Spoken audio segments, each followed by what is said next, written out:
نحمده ونصلي على رسوله الكريم اما بعد فاعوذ بالله من الشيطان الرجيم بسم الله الرحمن الرحيم رب اشرح لي صدري ويسر لي امري واحلل عقدة من لساني يفقهوا قولي رب زدني علما اللهم فقهنا في الدين اللهم انا نسألك حبك وحب من يحبك والعمل الذي يبلغنا حبك اللہم ارزقنا اخلاص الہی آمین۔ لیسن نمبر 265 سورۃ الحجرات، آیت نمبر 1 to 10، 1 سے لے کر 10 تک۔ مدنی سورت ہے اور اس سورت کو سورۃ الاخلاق بھی کہا جاتا ہے۔ یہاں سے طوال المفصلات صورتیں شروع ہو رہی ہیں۔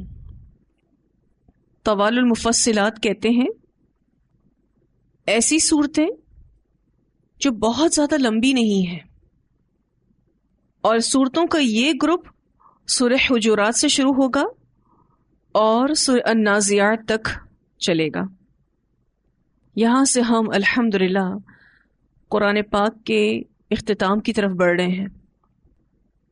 پھر اس کے بعد آپ پڑھیں گے اوساط المفصلات، جو کہ سورہ عبس سے سورہ اللیل تک ہیں۔ اوساط المفصلات، پھر اس کے بعد قصار المفصلات، سورہ ضحیٰ سے الناس تک۔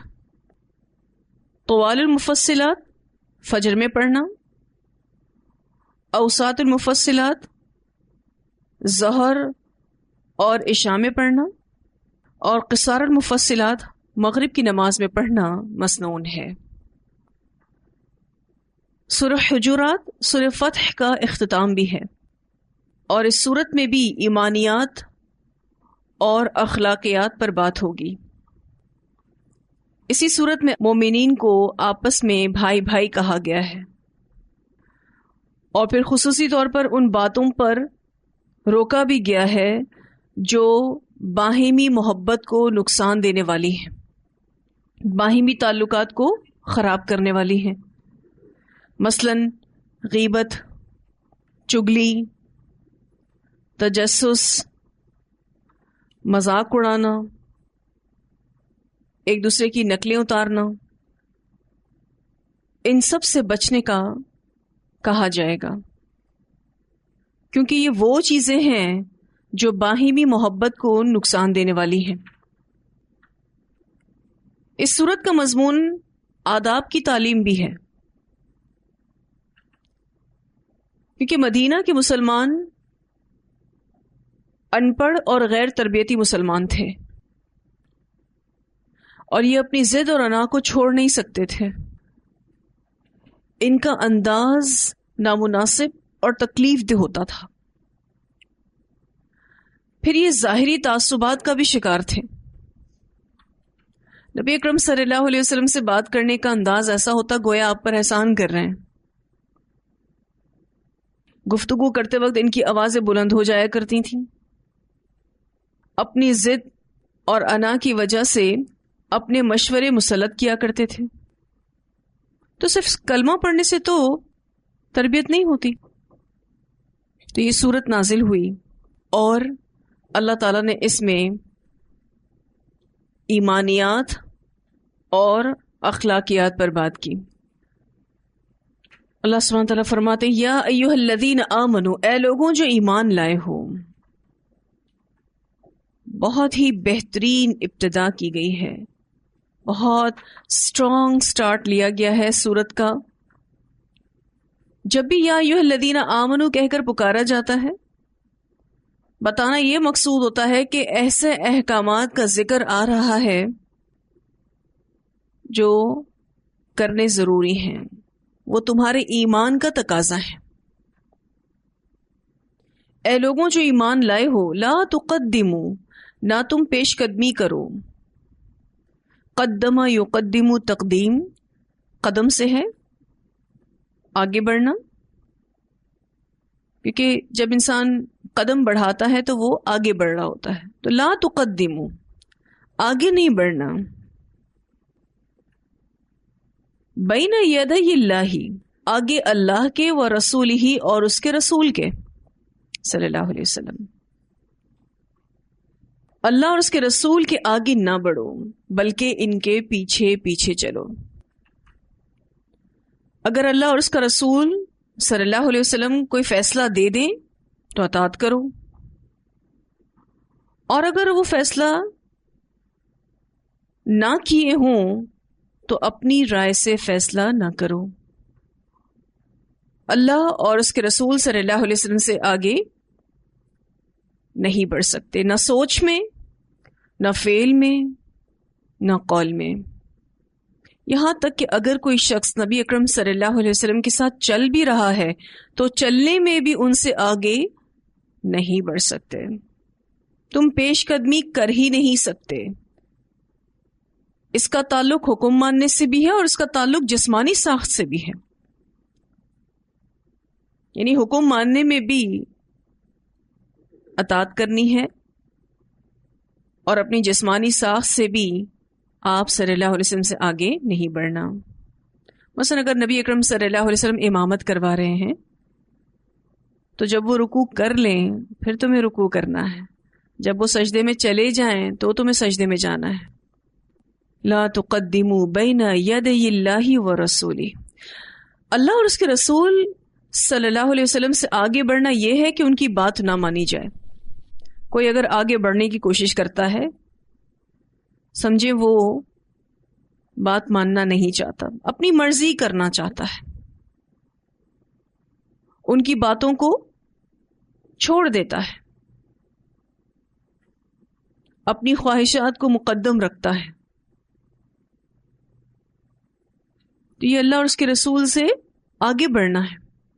پھر عجلت میں آ کے نبی اکرم صلی اللہ علیہ وسلم سے پہلے کوئی کام کر جانا، یہ بھی آگے بڑھنا ہے. اپنے قول اور فعل اور عقیدے میں تجاوز کرنا، قرآن و سنت سے ہٹ کر فیصلہ کرنا، علماء کی رائے کو قرآن و سنت سے مقدم سمجھنا. اور یہ آج کل کتنا ہو رہا ہے کہ علماء کی رائے کو زیادہ اہمیت دی جاتی ہے قرآن و سنت کے مقابلے میں. اسی وجہ سے آپ دیکھیے دین کا نقشہ بدلتا جا رہا ہے. بدعت اپنانا، اور بدعت کی تعریف یہ ہے کہ ہر وہ عمل جو نیک سمجھتے ہوئے ثواب کی نیت سے کرے جس کی دلیل قرآن و سنت سے نہ ملتی ہو. ایسے شخص کا پلٹنا بھی مشکل ہوتا ہے کیونکہ وہ اس کام کو نیکی سمجھ کر کر رہا ہوتا ہے لیکن اس کی کوئی دلیل قرآن و سنت سے نہیں ملتی. اگر آپ بدعت کو سمجھنا چاہتے ہیں تو 3 باتوں کو ذہن میں رکھیے. بدعت عقیدے میں ہوتی ہے. مثلا کوئی اللہ کے برابر کسی کو قرار دے، یہ عقیدے میں بدعت ہے. اللہ کی صفات بندوں میں تلاش کرے، بدعت عقیدے میں ہوتی ہے. پھر اقوال میں بھی بدعت ہوتی ہے.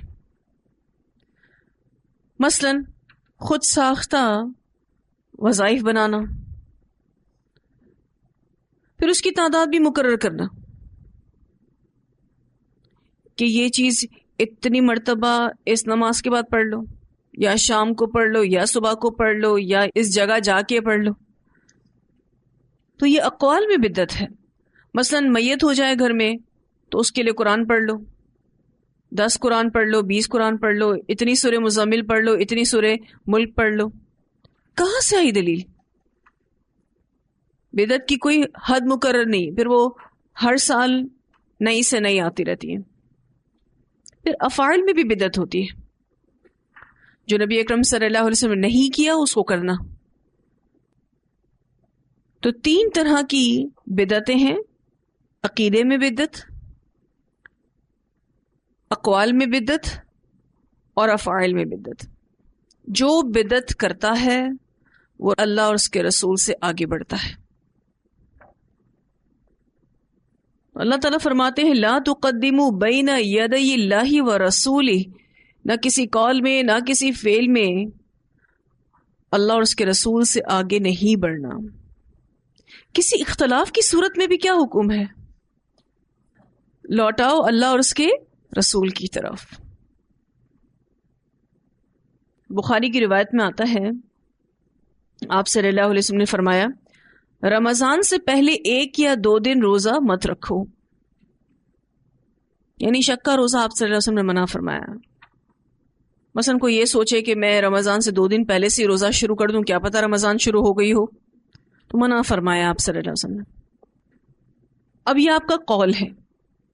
اس پر حضرت عمار بن یاسر رضی اللہ تعالیٰ عنہ کہتے ہیں کہ جو شخص اس دن روزہ رکھے تو ایسا شخص ابو القاسم کی نافرمانی کرتا ہے.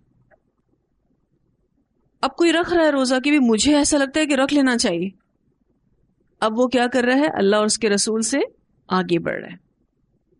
اب مثلا نبی اکرم صلی اللہ علیہ وسلم نے طواف کے 7 چکر لگائے. اب کوئی کہے مجھے یہ عمل اتنا اچھا لگ رہا ہے میں 8 چکر لگاؤں، 9 چکر لگاؤں، یا جب تک میں تھک نہیں جاتا جب تک چکر لگاؤں، تو یہ اللہ اور اس کے رسول سے آگے بڑھنا ہے. ابھی نبی اکرم صلی اللہ علیہ وسلم کا فعل تھا، تو نہ ہم آپ صلی اللہ علیہ وسلم کے قول سے آگے بڑھ سکتے ہیں نہ آپ کے فعل سے آگے بڑھ سکتے ہیں.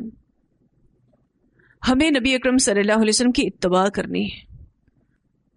تو اللہ اور اس کے رسول کے آگے مت بڑھو. واتقوا اللہ، اور اللہ سے ڈرو، کیونکہ جب تک تقوی نہ ہو اصلاح نہیں ہوتی. ان اللہ، بے شک اللہ تعالی سمیع علیم، سننے والے ہیں جاننے والے ہیں. لا تقدموا بین یدی اللہ و رسولہ کا ابن عباس یہ معنی کرتے ہیں کہ کتاب اور سنت کے خلاف کچھ نہ کہو. جو اللہ تعالیٰ نے کہہ دیا اس کے آگے سر جھکا دو. جو نبی اکرم صلی اللہ علیہ وسلم کے ذریعے اللہ تعالیٰ نے کہہ دیا اس پر بھی سر جھکا دو. اور اب یہاں پر غور طلب بات یہ بھی ہے کہ اللہ کے ساتھ رسول اللہ صلی اللہ علیہ وسلم کا ذکر آ رہا ہے. اس سے یہ بات واضح ہوتی ہے کہ جیسے قرآن اہم ہے ویسے احادیث بھی اہم ہے. اللہ کی بات ہو یا رسول اللہ صلی اللہ علیہ وسلم کی بات ہو وہ دین ہے، کیونکہ رسول اپنی طرف سے کوئی بات نہیں کرتا، وہ جو کہتا ہے اللہ کے حکم سے کہتا ہے. تو اللہ اور رسول کی بات دین ہے. تو نبی اکرم صلی اللہ علیہ وسلم کا ادب اور احترام سکھایا جا رہا ہے اس آیت میں کہ رسول اللہ صلی اللہ علیہ وسلم کے آگے تم نہیں بڑھ سکتے. اب سوال یہ پیدا ہوتا ہے کسی کا احترام کرنا، اس سے محبت کرنا، اس کی قدردانی کرنا، اس کی تعریف کرنا کیا شخصیت پرستی ہے؟ اگر ہم کسی کا احترام کر رہے ہیں، اس کی قدردانی کرتے ہیں، اس کی تعریف بھی کرتے ہیں، اس سے محبت بھی کرتے ہیں، تو کیا یہ شخصیت پرستی ہے؟ اس بات کو اچھے سے سمجھنا بہت ضروری ہے.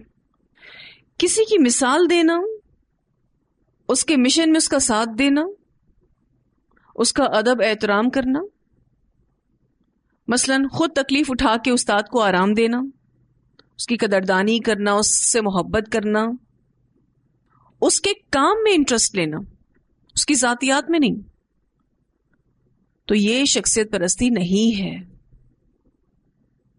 مثلا ہم کسی کے کام سے کمٹمنٹ کو دیکھتے ہیں، اس کے کانفیڈنس کو دیکھتے ہیں، اس کے کام کرنے کے طریقے کو دیکھتے ہیں، ہم کہتے ہیں میں اس کو فالو کروں، مجھے یہ اچھا لگ رہا ہے، تو کر سکتے ہیں،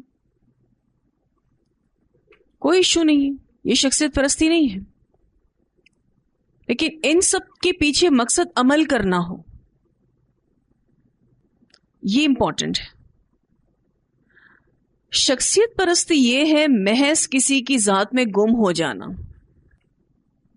اندھا دھن بغیر سوچے سمجھے اس کی بات کو لے لینا، اور پھر اللہ اور اس کے رسول کا حکم آ جائے تو تعویلیں کرنا، یہ شخصیت پرستی ہے۔ اگر آپ کسی کا ادب اور احترام کرتے ہیں، کسی سے محبت کرتے ہیں، وہ دین کا کام بہت اچھے سے لے کر چل رہا ہو اور آپ کہتے ہیں میں اس کو فالو کروں، تو یہ شخصیت پرستی نہیں ہے، کیونکہ آپ کا مقصد عمل کرنا ہے، آپ کا مقصد بھی اسی طریقے پر کام کر کے اس کو آگے بڑھانا ہے، اسی مشن کو جو نبی اکرم صلی اللہ علیہ وسلم لے کر آئے اس کو سپورٹ کرنا ہے، تو کوئی ایشو نہیں ہے۔ کہ بہت سارے لوگ ادب اور احترام کو شخصیت پرستی کا نام دے کر پیچھے ہٹ جاتے ہیں، کہتے نہیں ہم اتنا بھی ادب نہیں کرنا چاہیے۔ ادب اگر ایسی عقیدت میں بدل جائے کہ وہ رات کو دن کہے آپ کہیں ٹھیک ہے، وہ دن کو رات کہے تو آپ کہیں ٹھیک ہے، یہ غلط ہے۔ وہ غلط کہہ رہا اور آپ صحیح سمجھ کے لے لیں اس کو، وہ قرآن و سنت کے خلاف بات کر رہا اور آپ اندھا دھند پیروی کریں، تو یہ شخصیت پرستی ہے۔ کوئی آپ کو اگر اللہ کا ہی حکم دے رہا ہے اور اگر آپ اس کو فالو کرتے ہیں اس میں کوئی برائی نہیں، کیونکہ ادب اور احترام ایمان کا حصہ ہے، اس آیت سے پتہ چلتا ہے، کیونکہ شروع میں یا ایھا الذین آمنو کہہ کر پکارا گیا ہے، اے لوگوں جو ایمان لائے ہو تمہیں یہ ادب کرنا ہوگا اللہ کا اور رسول اللہ صلی اللہ علیہ وسلم کا، تو ہی تمہارے ایمان کا تقاضا پورا ہوگا۔